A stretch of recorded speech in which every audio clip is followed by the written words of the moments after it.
नमस्कार दोस्तों, एक कहानी सोमगढ़ पहाड़ों के बीच बसा एक खूबसूरत गांव की है। लेकिन कहते हैं इस गांव तक आने वाला जंगल का रास्ता भूतिया है।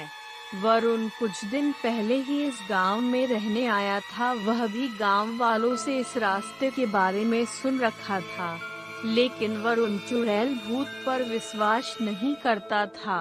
एक दिन वह रात को उसी रास्ते से अपने बाइक से शहर से लौट रहा था और उसकी बीवी भानुमति भी उसके साथ थी। अचानक से एक काली बिल्ली उसका रास्ता काट देती है। वरुण जोर से ब्रेक लगाता है, तभी वह काली बिल्ली उसके बाइक के पास आकर गुर्राने लगी। दोनों बिल्ली को भगाने का प्रयास करते हैं, लेकिन उस बिल्ली का गुर्राना बंद नहीं होता है। गुर्राते गुर्राते वह भानुमति के ऊपर चढ़ जाती है, उसे हटाने का प्रयास करती है, लेकिन बिल्ली उसे जोर से दबोचा हुआ होता है। तब वरुण बिल्ली को पीछे से पकड़ता है और भानुमति को उसकी पकड़ से छुड़ाता है। फिर वरुण एक पत्थर उठाकर उसे मारता है। बिल्ली जोर से गुर्राते हुए सामने के पेड़ पर चढ़ जाती है और अचानक वहां से गायब हो जाती है। उसे अचानक गायब होते देख दोनों डर जाते हैं। वरुण, ये बिल्ली कहाँ गायब हो गई? भानुमति, गांव वाले सही कहते हैं, ये रास्ता सच में भूतिया है। वो बिल्ली जरूर कोई भूत थी।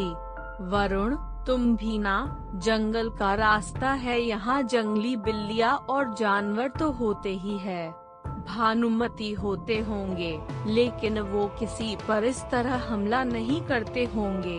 चलो चलो अब जल्दी निकलो यहाँ से, कहीं फिर से कोई जानवर ना आ जाए।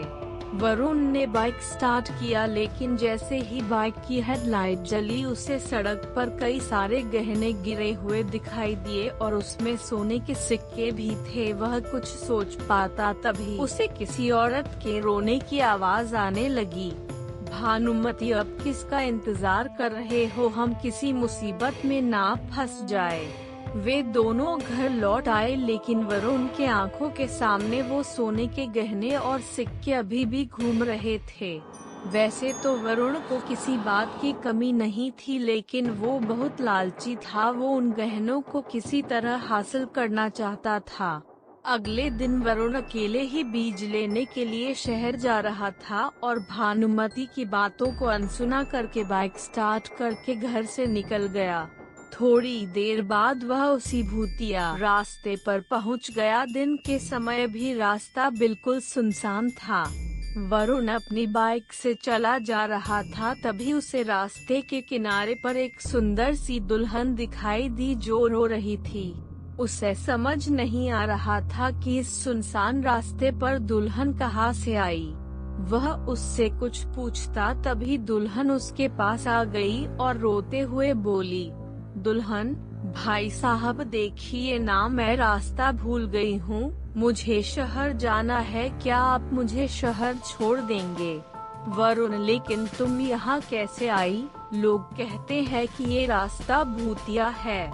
तुम दुल्हन के कपड़ों में हो और लोग कहाँ है? दुल्हन, क्या बोलूं भाई साहब, मैं अपने पति के साथ कार से इस रास्ते से गुजर रही थी। अचानक एक काली बिल्ली ने हमारा रास्ता काट दिया और हम लोग रुक गए। मेरे पति ने कार रोकी, तभी उन्हें झाड़ियों के पीछे से किसी औरत के रोने की आवाज आई। वह वहां गए, तभी उनकी चीखने की आवाज आई। मैं दौड़कर वहां गई तो देखा वो वहां मरे पड़े हैं। वरुण, तुम्हारा पति मर गया? दुल्हन, हाँ वो मर गए, उनकी लाश झाड़ियों के पीछे पड़ी है। आप प्लीज मेरी मदद करिए और मुझे शहर तक छोड़ दीजिए। बदले में मैं आपको ये सारे सोने के गहने के दूंगी और मेरे पास कुछ सोने के सिक्के भी है। सोने की बात सुनकर वरुण की कान खड़े हो गए। वो तो इसी की तलाश में आया ही था। उसने उन सिक्कों को अपने हाथों में ले लिया, लेकिन जैसे ही उसने अपने हाथों में लिया, वह लड़की अब दुल्हन से चुड़ैल में बदल गई और जोर जोर से हंसने लगी और वरुण धुएं में बदलने लगा। कुछ ही देर में वरुण पूरी तरह से धुएं में बदल गया। चुड़ैल ने उस धुएं को एक बोतल में कैद कर लिया और ऊपर से ढक्कन लगाकर पहाड़ी के पीछे अपने घर के तहखाने में ले गई। वहाँ पर पहले से ही धुएं से भरी कई सारे बोतलें थी। चुड़ैल, आज मेरी 11 लोगों की गिनती पूरी हो गई। बिना सोने का लालच दिए मैं इन्हें धुएं में नहीं बदल सकती थी। लालची कही के, कल अमावस्या है, कल मैं इन सबको इनके असली रूप में ले आऊंगी और इन सबको मारकर इनके आत्मा पर कब्जा कर लूंगी और फिर उसे अपने पति के शरीर में प्रवेश करा दूंगी और वो फिर से जीवित हो जाएंगे।